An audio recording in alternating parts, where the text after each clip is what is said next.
अगर तुम्हें अपने पार्टनर पर बिल्कुल भरोसा ही नहीं है तो तुम ये वीडियो अभी छोड़कर जा सकते हो। मगर अगर तुम वीडियो आगे देखने वाले हो तो इसे पूरा देखना, क्योंकि अधूरा ज्ञान अक्सर रिश्ते तोड़ देता है। और मेरा ये मानना है कि सिर्फ 60% लोग वीडियो देखेंगे, और उनमें से भी सिर्फ 60% लोग चैनल को सब्सक्राइब करेंगे, क्योंकि they value what they watch. तो be a part of that 60%। Let's get into the video.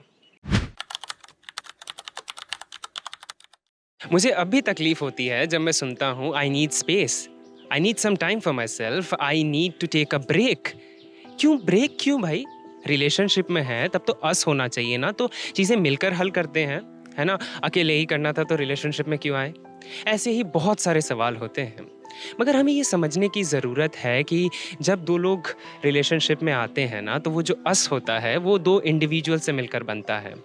And at any given time उनके लाइफ में बहुत सारी चीज़ें चल रही होती है, पर्सनली, प्रोफेशनली, और बहुत सारी चीज़ें, चाहे वो करियर हो, चाहे पेरेंट्स हो, चाहे बहुत सारी चीज़ें, है ना?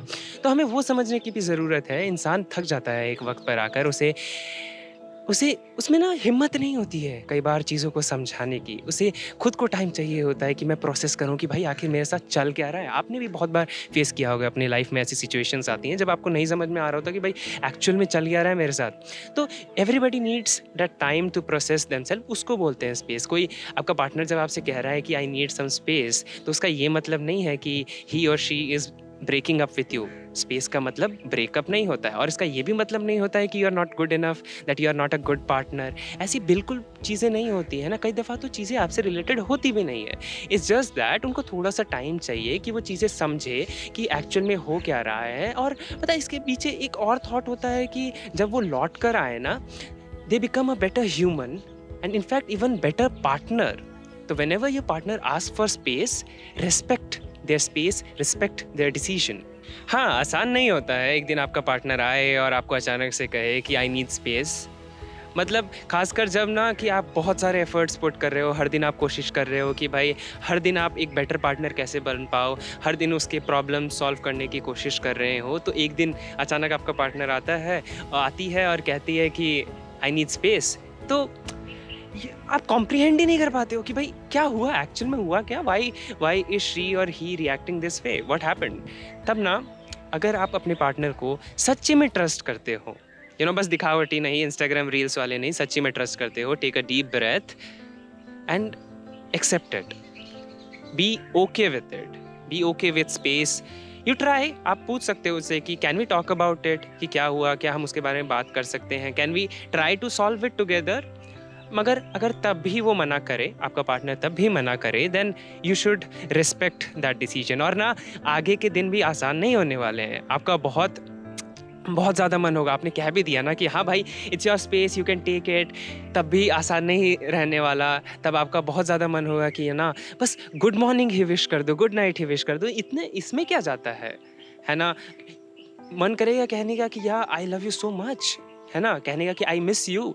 बार बार मन करेगा कि फ़ोन उठा के टेक्स्ट कर दूँ, कॉल कर दूँ, उनके फ्रेंड्स को मैसेज कर दूँ कि भाई उससे मेरी बात करा दो। But please don't do it, respect the space. और पता है उस वक्त में आप क्या कर सकते हो? Work on your self, be a better partner, be a better human being. क्योंकि कई दफ़ा क्या होता है ना, पता है हम रिलेशनशिप में होते हैं ना, तो अपना इंडिविजुअल को हम भूलने लगते हैं। सब चीज़ें एक दूसरे के लिए हो जाती है। आपके भी कुछ हॉबीज़ होंगे, maybe you always wanted to try dancing. आप डांस क्लास ज्वाइन कर सकते हो उन 15-20 दिनों में and try to learn dance. आप मेडिटेशन ट्राई कर सकते हो to become a better partner, to understand your emotions first and then the emotions of your partner. You can try that, you can try exercises, you can go out and meet new people, meet random people, है ना? Make good connections. You can write diaries, you can write letters that you'd give to your partner जब वो लौट के आए। ऐसे बहुत सारे चीज़ कर सकते हो। इससे आपका पार्टनर ब्रेक ले रहा है, she or he is healing herself and you can heal yourself as well. मगर बात यहाँ खत्म नहीं होती है। जिस पार्टनर ने ब्रेक लिया है ना, स्पेस मांगा है, अब उनकी भी कुछ रिस्पॉन्सिबिलिटीज़ होती हैं। जब आप लौट कर आओ ना, तो ये अज्यूम मत कर लेना कि सब कुछ पहले जैसा ही है, कुछ बदला नहीं है। क्योंकि असल में चीज़ें बदली हैं, रिश्ते कुछ बदले हैं।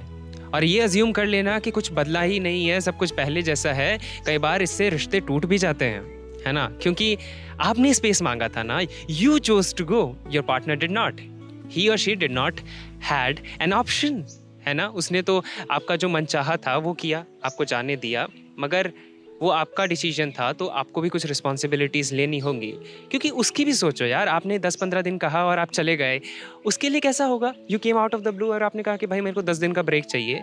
It was a shock for him right? But still he allowed you to go. Allow तो क्या, बट एक वो होता है ना कि हाँ, उसने कहा कि ठीक है, you can take your space, and he was with himself for that 10 to 15 days itself. उसको कितने सारे डाउट्स आए होंगे रिलेशनशिप को लेके, खुद की वर्थ को लेके कि am I not good enough, क्या मेरे साइड से कोई कमी रही थी, डज शी लव मी, क्या उसको अब भी मुझसे प्यार है, क्या हमारा रिलेशनशिप अब भी वैसा है जैसा पहले था, क्या उसको मेरी याद आती है, या क्या मैं ही हूँ जो बस याद करता हूँ।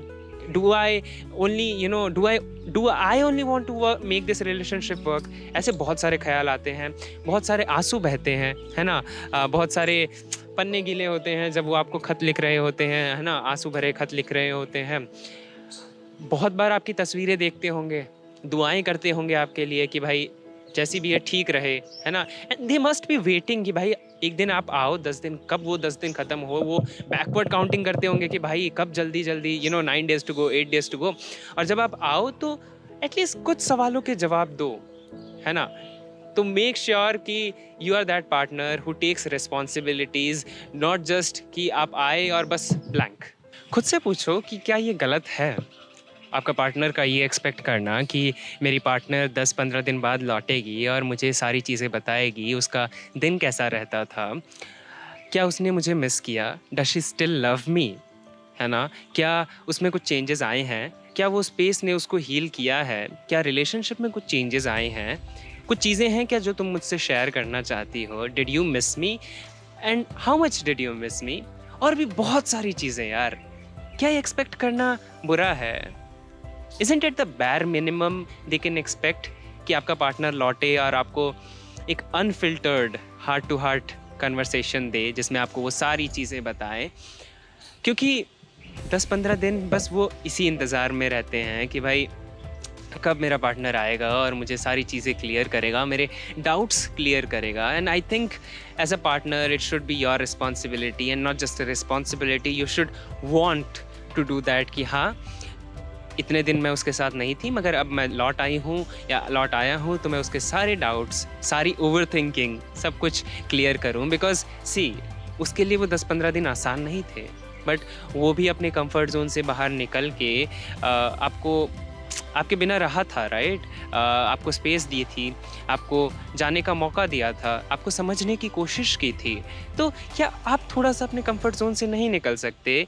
कंफर्ट जोन से निकल कर अपनी बातें शेयर नहीं कर सकते? Is it too much to ask for? Ask to yourself. तो आखिर मैं यही कहूँगा कि यार बातें दिल में मत दबाइए, दिल खोल कर मोहब्बत करिए, क्योंकि आपके पार्टनर को इंतज़ार होगा कि आप कुछ बोलेंगे। अगर कोई है जिसे आप ये वीडियो शेयर कर सकते हैं तो प्लीज़ शेयर कर दीजिए और कमेंट्स में अपना प्यार छोड़ कर जाइएगा। और यार प्लीज़ सब्सक्राइब कर दो यार, ऐसे बहुत खूबसूरत वीडियोज़ हम बनाते रहते हैं। तो lots of love to you, keep loving.